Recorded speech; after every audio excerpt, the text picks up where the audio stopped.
धूमल, यदि इससे कथा सुनाने में भूल हो गई और शनिदेव की दृष्टि इस पर पड़ गई तो इसकी तो 7.5 ही लग जाएगी। अपना उत्साह नियंत्रण में रख तत्तु। यदि उनकी दृष्टि गरुड़ के स्थान पर हम पर पड़ गई तो? मैं नहीं जानता कि मैं अपने भाइयों को यहाँ से सुरक्षित कैसे ले जा पाऊंगा, पर अभी मुझे उस बारे में सोचना भी नहीं चाहिए, क्योंकि माँ कहती है कोई भी कार्य एकाग्रता के साथ करना चाहिए। इधर उधर की बातों में मन को भटकने नहीं देना चाहिए। हे प्रभु, मेरा साथ दीजिएगा।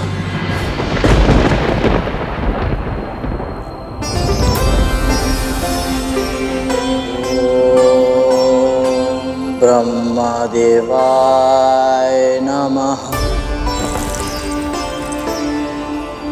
ओम लक्ष्मी नारायणाय नमः। ओम उमा महेश्वराभ्याम नमः। आज तुझे जो कथा सुनाऊंगी उसका महत्व अब तक की सभी कथाओं से अधिक है, क्योंकि ये कथा है न्याय को तरसते एक ऐसे बालक के जीवन की जो आगे चलकर न्याय का देवता बना। ये कथा है शनिदेव की।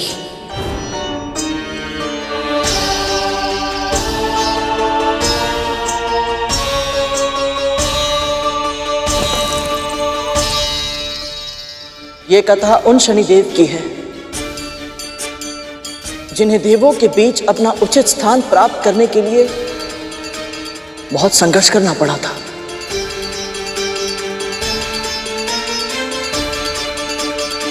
सूर्य ने त्यागा जिस पत्नी को, पुत्र रूप में उसके गर्भ में आए। शनिदेव के ताप तेज को उनके पिता भी जान न पाए।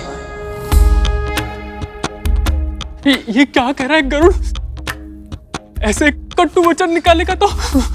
शनिदेव की वक्र दृष्टि आज निश्चित हमारा भाग्य बन जाएगी। सूर्यदेव का विवाह हुआ था विश्वकर्मा की पुत्री संज्ञा से। 3 संतानों का जन्म हुआ था इसी दैवीय योग से। पहले पुत्र वैवस्वत मनु, दूसरे यम और तीसरी यमुना कहलाई। कालांतर में बनी नदी और अद्भुत उन्होंने कीर्ति पाई। विवाह को बीते वर्षों फिर भी स्वामी के तेज को था सहना कठिन। जुलसता था अब भी संज्ञा का तन, उदासीन हो रहा था सूर्य कमल। उदास और खिन्न एक दिन भ्रमण कर रही थी संज्ञा, जब दिखी उन्हें अपनी छाया और विचार एक मन में आया।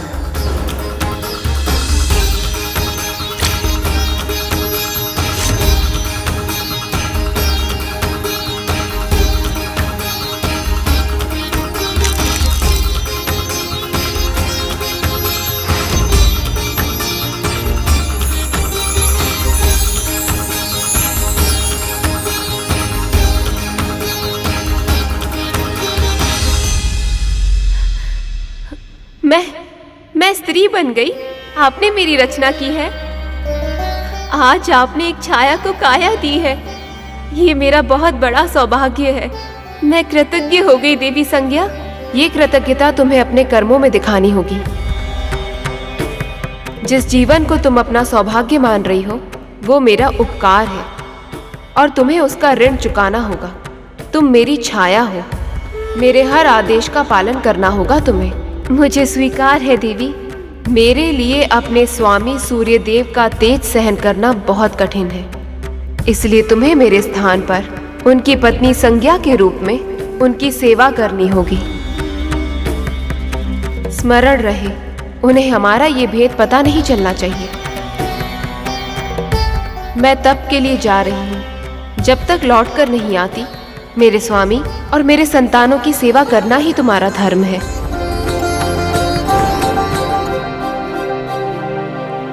थी संज्ञा छाया जैसे बहने हो दो, सब कार्य साथ में करती थी। हर क्षण साथ में रहती, जीवन जीती और साथ में हंसती थी। छाया थी निर्दोष और सौम्य। उन्हें संज्ञा की योजना का आभास न था। स्नेह संबंध नहीं, बस स्वार्थ का नाता है, ऐसा उनको विश्वास न था। पति सेवा की, संतानों का ध्यान रखा, मौन रही और सब कुछ सहा। साथ है जो वो पत्नी नहीं और कोई है। सूर्य को ये आभास न था, वो उनका तेज भी सहती, ध्यान भी रखती, घर का सारा कार्य भी था। अपनी कर्तव्य निष्ठा से छाया ने स्वामी का मन मोह लिया था। दोनों को साथ ला रहा था, ये नियति का अवश्य कोई संकेत था। अग्नि और वायु साथ साथ थे, संबंध तो फिर होना ही था। पंख लगा के उड़ जाता सुख में समय, सृष्टि का यही नियम है। दुर्दिन छाया के आरंभ हुए तब, जब पता चला वो गर्भवती है। जो ही संध्या को मिली सूचना कि सूर्य और छाया ने प्रेम का समागम किया, बस बहुत हुआ, अब जाओ मेरे जीवन से। उन्होंने ईर्ष्या में छाया को आदेश दिया, पर छाया तो प्रेम में रमी हुई थी। उन्होंने वचन दिया, मैं तुम्हारे पति से दूर रहूंगी। इस भावी माँ को एक कोने में रहने दो। संध्या को ये भी स्वीकार न था, आवेश में थी, छाया से झगड़कर वन चली गई। छाया ने संध्या को ढूंढने के लिए वन को प्रस्थान किया, पर उनकी कहा सुनी में हो गया था सूर्य को संदेह। उन्होंने छाया का पीछा किया।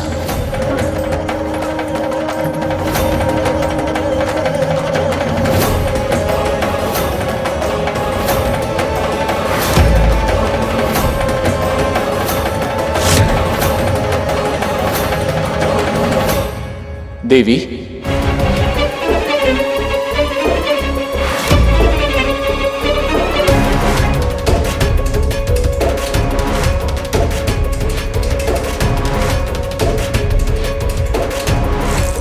संज्ञा, प्रणाम स्वामी। तुम यहाँ? तो फिर ये कौन है?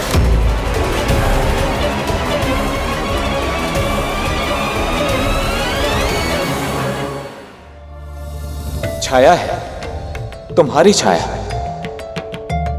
तो क्या मैं अब तक इसके साथ?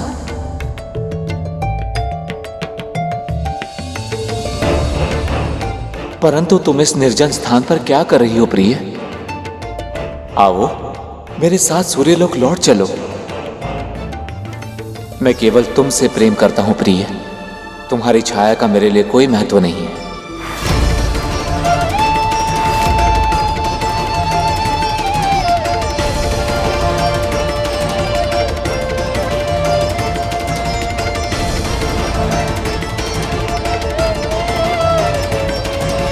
ये कहकर आपने मेरे हृदय से बहुत बड़ा बोझ उतार दिया है स्वामी। मैं आपका तेज सहन नहीं कर पा रही थी, इसीलिए मुझे छाया की सहायता लेनी पड़ी। लेकिन अब मैं आपसे और अधिक दूर नहीं रह सकती। आप शीघ्र ही मेरे पिताजी के पास जाइए, वो अवश्य ही इसका कोई उपाय निकालेंगे, जिससे आपका ये भीषण तेज मेरे लिए समस्या ना बन सके और मैं फिर से आपकी प्रिय बनकर अपने सूर्यलोक लौट सकूं। मैं शीघ्र ही समाधान के साथ वापस आऊंगा। देव, मेरे साथ ऐसा अनर्थ मत कीजिए देव। मैंने आपको अपना प्रियतम माना है, पति समझकर ही आपकी सेवा की है, आपको अपना सब कुछ सौंप दिया है देव। मुझे अपने चरणों में स्थान दीजिए देव।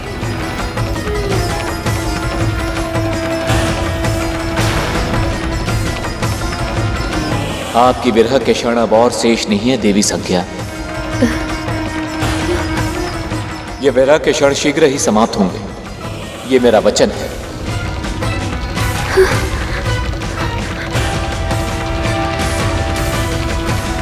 स्वामी,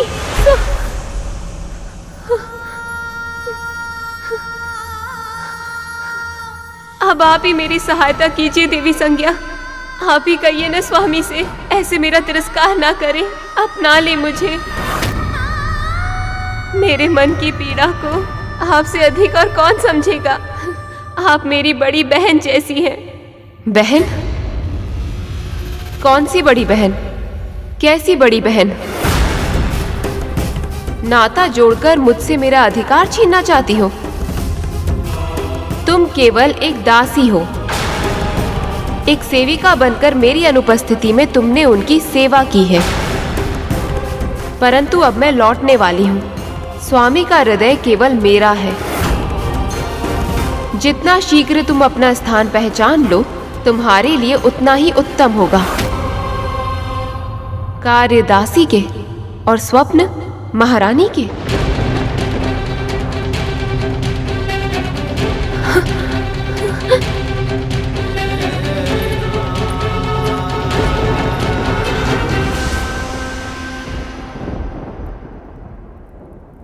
संसार में सबसे गंभीर घाव हमें वही देते हैं जिनके बारे में हम कल्पना भी नहीं करते कि वो हमें कभी कष्ट भी पहुंचा सकते हैं। छाया संज्ञा की साथी थी, दिन रात साथ ही रहती थी, पर तू अपनी है, तुझे कभी ना छोड़ूंगी जो कहती थी। उन्हीं संज्ञा ने स्वार्थ को साधा, छाया का उपयोग किया, पर जब छाया को आवश्यकता थी प्रेम की और प्रियजनों की, मृत्यु वचनों की सुख सुविधा की, अपने स्वास्थ्य की देखभाल की, ऐसी गर्भावस्था में संज्ञा ने उन्हें स्वयं से और सूर्यदेव से भी दूर किया। वो अनब्याही थी और अवांछित भी, सब उन्हीं को ताने देते थे। दुख उनका पहचाने कौन, बस कटु वचनों की वर्षा करते थे। छाया अपमान का विष पी जाती, सब सहकर भी इस आशा में मौन रह जाती। जब सूर्य पुत्र के बारे में जानेंगे तब सम्मान मिलेगा, तब स्वामी पहचानेंगे। जैसे मैं डिम में रहकर भी अपनी मां की पीड़ा को अनुभव कर पाता था, वैसे आप भी गर्भ में थे देव, और अपनी मां के कष्ट आपसे छिपे हुए नहीं थे। पल पल प्रतीक्षा की धूप में जलती छाया कि सूर्यदेव कब लौट कर आए, सब कष्टों की परीक्षा उनकी कब समाप्त हो, कब स्वामी उनको अपनाए। विश्वकर्मा ने सूर्य का एक अंश काट कर अलग किया, तब संज्ञा सहन कर पाई। आपका ताप कुछ कम हुआ, अब हम साथ रहे, कहकर वो घर लौट आई। पहले संज्ञा ने धुतकारा था, अब हृदय के स्वामी ने भी छाया को छोड़ा, त्याग किया। तिरस्कृत अपमानित गर्भवती छाया वन को चली। उन्होंने तपस्या करने का निश्चय किया। ओम नमः शिवाय, ओम नमः शिवाय, ओम नमः शिवाय, ओम नमः शिवाय, ओम नमः शिवाय, ओम नमः शिवाय, ओम नमः शिवाय, ओम नमः शिवाय। ओम तत्पुरुषाय विद्महे महादेवाय धीमहि तन्नो रुद्रः प्रचोदयात्। ओम तत्पुरुषाय विद्महे महादेवाय धीमहि तन्नो रुद्रः प्रचोदयात्। ओम तत्पुरुषाय विद्महे महादेवाय धीमहि तन्नो रुद्रः प्रचोदयात्।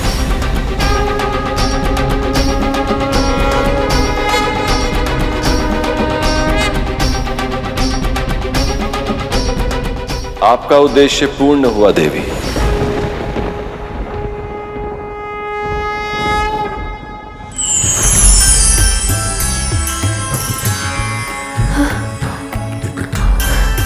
आपकी तपस्या सफल हुई। प्रभु, प्रभु आप मेरे सामने।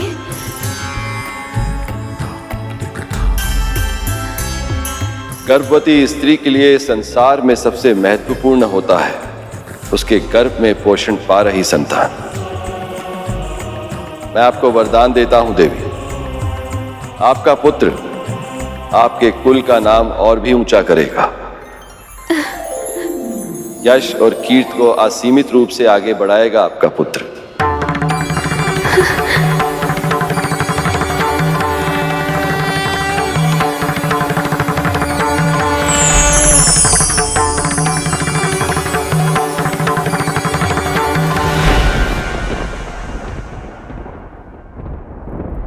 स्त्री के जीवन में चाहे कितने भी कष्ट क्यों ना हो, उनके प्रथम संतान के जन्म लेने के बाद वो सारे कष्ट, सारी विपदाएं, पीड़ाएं, ताने, अपमान, सभी दुख समाप्त हो जाते हैं।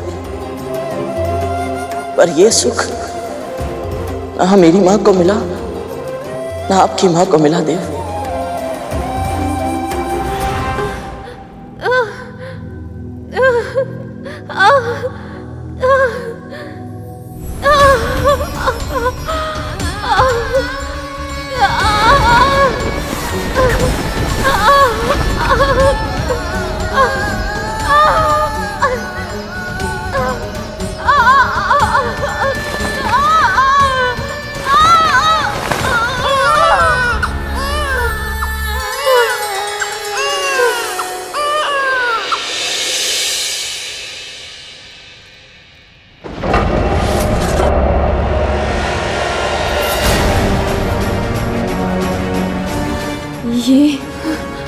ये कैसे हो गया?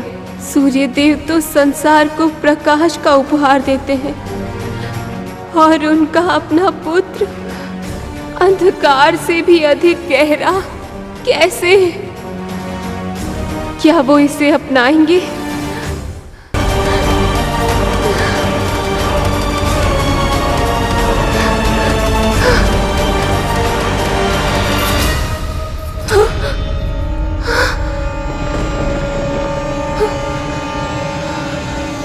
माँ?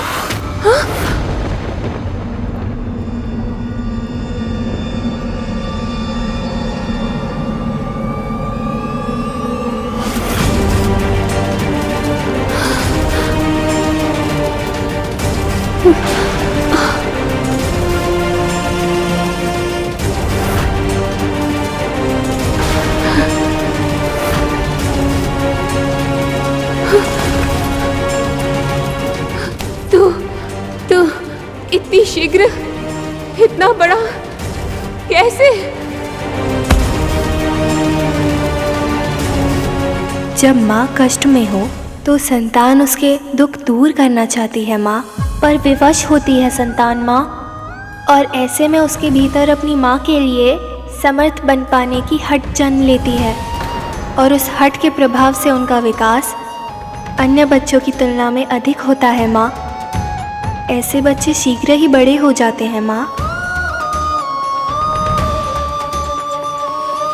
मैं आपकी पीड़ा को तब से जानता हूँ जब मैं आपके गर्भ में आया था। आपके हर कष्ट को अनुभव किया है मैंने, और अब मैं आपको आपका अधिकार दिलाऊंगा। मेरे साथ चलिए माँ, हम सूर्यलोक जाएंगे।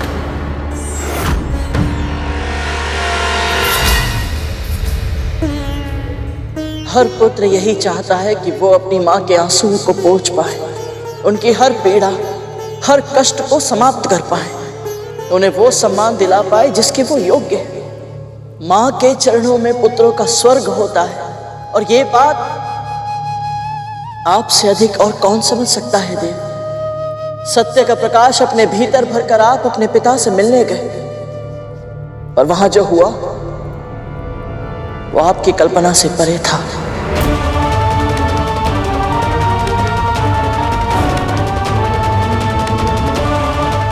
प्रणाम देव। बिना अनुमति मेरे दरबार में घुसने का दुस्साहस, कौन हो तुम दोनों? मैं देवी छाया और आपका पुत्र शनि हूँ, और आज यहाँ अपनी माँ को इनका अधिकार दिलाने आया हूँ। अधिकार की चर्चा ये सबोध मुख से। भूल तुम्हारी नहीं, तुम्हारी माता की। जब तुम्हें अपना उचित स्थान स्मरण नहीं रहा तो अपने बालक को कैसे खाओगे? तुम्हारी रचना एक विशेष उद्देश्य के लिए की गई थी। यदि वो उद्देश्य ही समाप्त हो गया तो तुम्हारा अस्तित्व भी समाप्त हो जाना चाहिए था। कैसे छाया, कैसे एक पर पुरुष के साथ संबंध बना पाई तुम? कैसे उस पुरुष की सैया सुसज्जित कर पाई जिस पर तुम्हारा कोई अधिकार ही नहीं?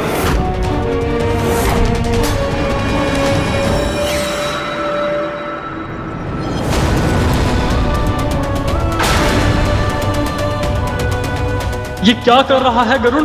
शनिदेव के समक्ष ये उनके अपमान की कथा सुना रहा है। अब गरुण को इनकी वक्र दृष्टि से कोई नहीं बचा सकता।